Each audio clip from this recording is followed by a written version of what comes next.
Hello student, आप लोगों का बहुत बहुत स्वागत है हमारे यूट्यूब चैनल पे। और पुनः एक बार हम लोग देखेंगे क्लास 10th के साइंस का यानी कि विज्ञान का एक बहुत इंपॉर्टेंट चैप्टर है जो कार्बन तथा उसके यौगिक।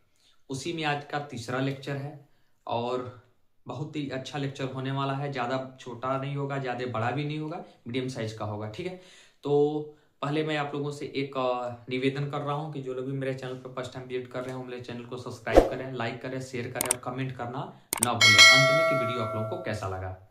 ठीक है, यही आप लोगों का जो भी मिलता है हम लोगों के लिए मोटिवेशन होता है। और हम लोगों का सबसे बड़ा धन यही है कि आप लोग हमारे साथ बने रहें और हमारे चैनल को सब्सक्राइब, लाइक, शेयर, कमेंट जो भी करना है सब लोग करते रहें, किसी भी माध्यम से, चाहे फेसबुक माध्यम से हो, इंस्टाग्राम माध्यम से हो या किसी भी सोशल मीडिया द्वारा हो। ठीक है, हम अपना फेसबुक पेज का भी लिंक इसमें डाल देंगे, उसको भी आप लोग को क्या करें, फॉलो करते रहें। और इंस्टाग्राम का भी लिंक हम इसमें डाल देंगे ताकि उसको भी आप लोग चाहे तो फॉलो कर कर और हमसे जुड़े रहें। ठीक है, तो चलिए आज बोर्ड पे लिखा हुआ आप लोगों को मिल रहा होगा देखने को कि हमें पढ़ना क्या है। संतृप्त तथा असंतृप्त कार्बन यौगिक। ठीक है, तो संतृप्त तथा असंतृप्त से पहले हमें एक चीज और जानना पड़ेगा। पिछले वीडियो में हम लोगों ने देखा है लेकिन एक बार और रिपीट में मार देता हूं। हाइड्रोकार्बन क्या देखना पड़ेगा? हाइड्रोकार्बन, पहले यह जानना जरूरी है। देखिए, हाइड्रोकार्बन का मतलब यह होता है ये केवल दो तत्वों से मिलकर बना है। किससे किससे? कार्बन और हाइड्रोजन से। इसमें कोई दूसरा तत्व नहीं है। कार्बन और हाइड्रोजन मिलकर ही हमें हाइड्रोकार्बन का निर्माण करते हैं। ठीक है, ये बात समझ में आ गई? किससे किससे? कार्बन और हाइड्रोजन, मात्र दो तत्व। 118 तत्वों में से दो तत्व कार्बन और हाइड्रोजन मिलकर किसका निर्माण करते हैं? हाइड्रोकार्बन। नाम को ही अगर अलग कर लिया जाए, अगर अलग तोड़ा जाए तो हम आसानी से बता सकते हैं हाइड्रो प्लस कार्बन, यानी कि यह कहा जाए hydrogen plus carbon, hydrogen plus carbon या कार्बन प्लस हाइड्रोजन, तो हमारा क्या बनता है? हाइड्रोकार्बन। ठीक है, लेकिन हमें तो पढ़ना था संतृप्त तथा असंतृप्त। अब एक चीज, हाइड्रोकार्बन जब हम लोग जान गए कि केवल हाइड्रोजन और कार्बन से मिलकर बनता है, तो एक चीज और मैं रिपीट मार देता हूं। हमने पढ़ाया था कि एक एकल बंध होता है, एक द्विबंध होता है, एक त्रिबंध होता है। दूसरी चीज, एकल बंध, ठीक है, एक हम लोगों ने पढ़ा था क्या? द्विबंध। और एक हम लोगों ने पढ़ा था क्या? त्रिबंध। ये बहुत इंपॉर्टेंट होता है। तो एकल बंध, द्विबंध और त्रिबंध, इसी से रिलेटेड है संतृप्त तथा असंतृप्त कार्बन यौगिक। दूसरी चीज, जब हम ये जान जाएंगे कि एकल, द्विबंध और त्रिबंध कैसे बना, तो ये तो पहले वीडियो में हमने पहले से सिखा रखा है। एकल बंध, द्विबंध, त्रिबंध कब आता है ये भी हमने पहले वीडियो में सिखा दिया है।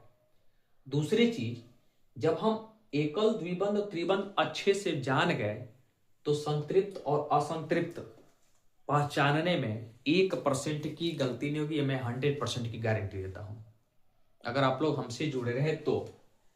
एकल बंध, द्विबंध और त्रिबंध, अब हम इन्हीं के सहारे में इनका डिफिनीशन भी लिखूंगा।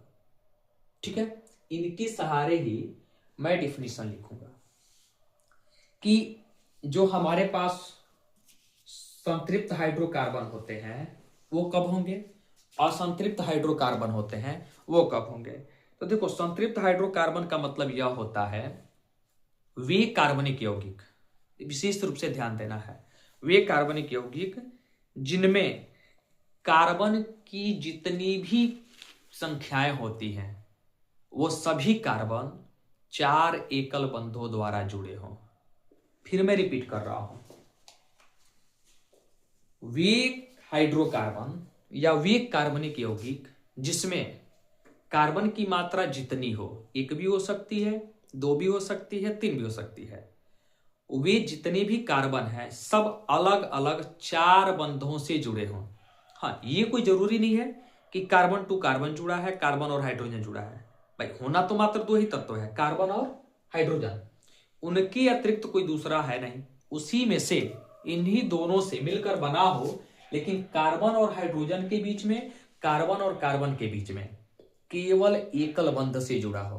यानी कि अब सीधे हम बात पॉइंट पे आते हैं। कार्बन की चारों संयोजकताएं, जो सह संयोजकताएं बननी है, अबंध बनना है, वह केवल एकल बंध द्वारा जुड़ा हो तो उसे क्या बोलेंगे? क्या बोलेंगे? संतृप्त हाइड्रोकार्बन बोलते हैं, या पैराफिन भी बोला जा सकता है, या एल्केन भी कहा जा सकता है। ठीक है, तो हम क्या लिखेंगे? संतृप्त हाइड्रोकार्बन। पहले संतृप्त हाइड्रोकार्बन की परिभाषा हम लोग चाहें तो आसानी से लिख सकते हैं। क्या लिखेंगे? ऐसे हाइड्रोकार्बन या वे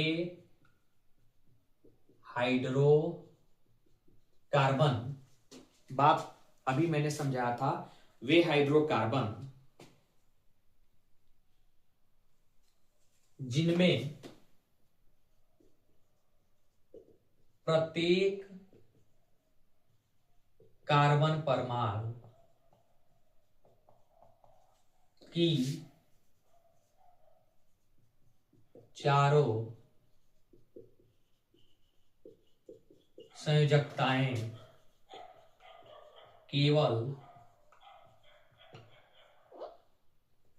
एकल बंध द्वारा जुड़े हों। ठीक है, केवल क्या की हो?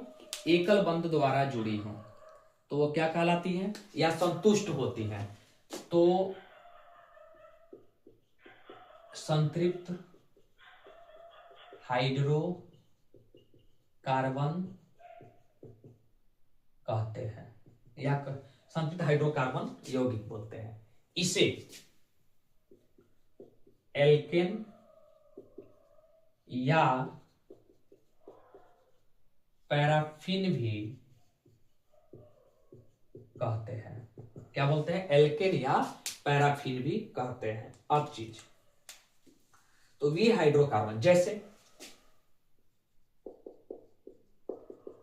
मेथेन हो जाएगा, प्रोपेन हो जाएगा, एथेन हो जाएगा, ब्यूटेन हो जाएगा, पेंटेन हो जाएगा। ये जितने भी यौगिक हैं सब क्या कहलाएंगे? एल्केन। एल्केन है और वही कहलाएंगे संतृप्त हाइड्रोकार्बन, क्योंकि अब जब इनका निर्माण करेंगे तो मेथेन होता है CH4, ये होता है C2H6, नहीं पहले तो प्रोपेन हमने लिख दिया है तो C3H8 होगा, और C2H6, ये हो जाएगा C4H10, ये हो जाएगा C5H12, और ये होता है C6H14। अब इसमें से किसी एक को बनाते हैं। जैसे मेथेन का निर्माण करेंगे तो एक कार्बन क्या करेगा? 4 हाइड्रोजन से अलग अलग एकल बंध से जुड़ जाएगा। ठीक है, तो चारों यानी कि कार्बन की चारों जो संयोजकताएं हैं वह एकल बंध द्वारा जुड़ी हैं। अब प्रोपेन को बना लेते हैं। 3 कार्बन को हम लोग ऐसे फिट करेंगे। फिट करने के बाद 8 हाइड्रोजन है तो एक हाइड्रोजन इसको, दूसरा इसको, तीसरा इसको। ठीक है, एक इसको दे दो, एक इसको दे दो, एक और इसको दे दो, 3 इसको, 3 इसको, 4 इसका कंप्लीट हो गया। देखो चारों एकल बंध द्वारा, एक इसको कर दो, देखो चारों इसका एकल बंध, 2 बचा है इसको दे दो। अब देखो प्रत्येक हाइड्रोजन का जो एकल बंध द्वारा किससे जुड़े हैं? कार्बन से। कहीं डबल बॉन्ड है कार्बन टू कार्बन के बीच में? तो संतृप्त हाइड्रोकार्बन हम लोग क्या बोलेंगे? कार्बन की मात्रा कितना हो कर दिया जाए, लेकिन प्रत्येक कार्बन 4 एकल बंधों द्वारा जुड़ा हो तो वह संतृप्त हाइड्रोकार्बन कहलाएगा।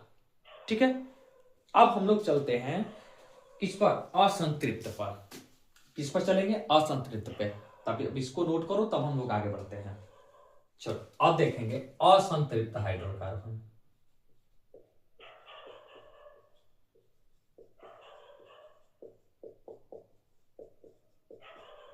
असंतृप्त हाइड्रोकार्बन, इसका परिभाषा हम लोग कैसे जानेंगे? वे हाइड्रोकार्बन जिनमें किसी न किसी 2 कार्बन के बीच में एक द्विबंध या एक त्रिबंध आता हो। ठीक है, फिर मैं बोल रहा हूं ऐसे हाइड्रोकार्बन जिनमें 2 कार्बन परमाणुओं के मध्य कम से कम एक द्विबंध या एक त्रिबंध हो, असंतृप्त हाइड्रोकार्बन कहलाते हैं। जैसे वे कार्बनिक यौगिक, वे कार्बनिक यौगिक जिनमें 2 कार्बन परमाणु के मध्य कम से कम एक द्विबंध या एक त्रिबंध आते हों,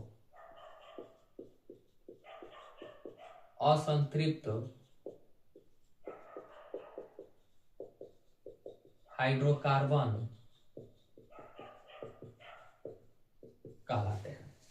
ठीक है, देखना वे कार्बनिक यौगिक, ठीक है 2 बार हो गया है, चलिए कोई बात नहीं, वे कार्बनिक यौगिक 2 बार हो गया है जिनमें 2 कार्बन परमाणुओं के मध्य, परमाणुओं कर लिया जाए, परमाणुओं के मध्य कम से कम एक द्विबंध या एक त्रिबंध आते हो असंतृप्त हाइड्रोकार्बन। जैसे जब फिगर बनेगा तब आएगा समझ में।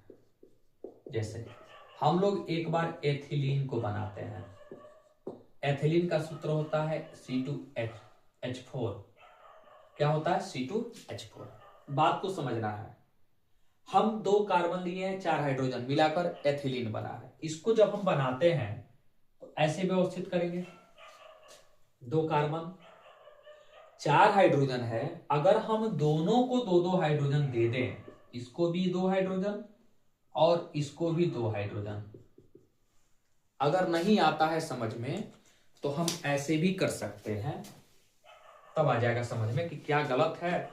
अगर हम इसको ऐसे बनाएं और इसकी 4 वैलेंसी कंप्लीट करें, ये रहा हाइड्रोजन, ये रहा हाइड्रोजन, ये रहा हाइड्रोजन, भाई हमने 4 हाइड्रोजन लिया था, 3 हाइड्रोजन हमने दे दिया, अगर 1 हाइड्रोजन इसको देते भी हैं तो इसकी वैलेंसी कंप्लीट नहीं होगी।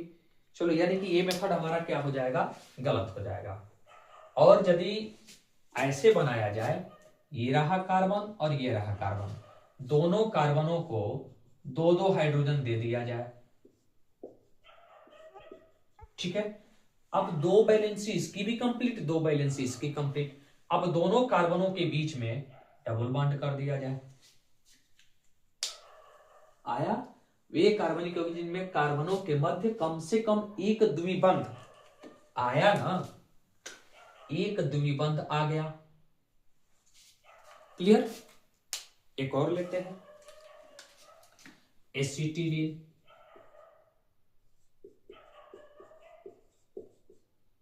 एसिटिलीन इसका होता है C2H2, बनाते हैं इसको। ठीक ऐसे ही 2 कार्बन को हम लोग व्यवस्थित करेंगे, एक को अगर दोनों दे ही दिया जाए तो अगर इसमें डबल भी करते हैं तब भी कंप्लीट नहीं होगा, क्योंकि इसका तो कंप्लीट हो जाएगा, इसका कंप्लीट नहीं होगा। तो हम क्या करेंगे, एक इसको दे देंगे, ठीक है, और एक इसको दे देंगे, दोनों ने एक कंप्लीट किया, और इन दोनों के मध्य में हमने क्या करना है? त्रिबंध देना है। तो देखो यहां पर हमने लिखा था कि द्विबंध आएगा, तो देखो द्विबंध आ गया, और एक बार हमने कहा था कि त्रिबंध आएगा, तो देखो इसमें त्रिबंध आएगा। तो संतृप्त और असंतृप्त में यही फर्क होता है कि संतृप्त जो हाइड्रोकार्बन होते हैं उसमें केवल कार्बन की 4 वैलेंसियां एकल बंध द्वारा जुड़ी होती हैं, और असंतृप्त का मतलब होता है इसमें का जो कार्बन होते हैं कम से कम 1-2 कार्बन के बीच में, कम से कम एक ही बार एक हो और 2 कार्बन हो, उनके मध्य में या तो द्विबंध आएगा या नहीं तो त्रिबंध आएगा। इससे हम, हाँ, अब दूसरी चीज, जो असंतृप्त होगा, असंतृप्त उसमें केवल कौन कौन आता है? तो एल्केन नहीं आएगा, एल्कीन आएगा और एल्काइन आएगा, और एल्काइन आएगा, ठीक है।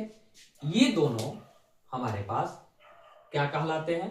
असंतृप्त। और जितने एल्केन होते हैं, एल्केन, इनको कहा जाता है संतृप्त, ठीक है।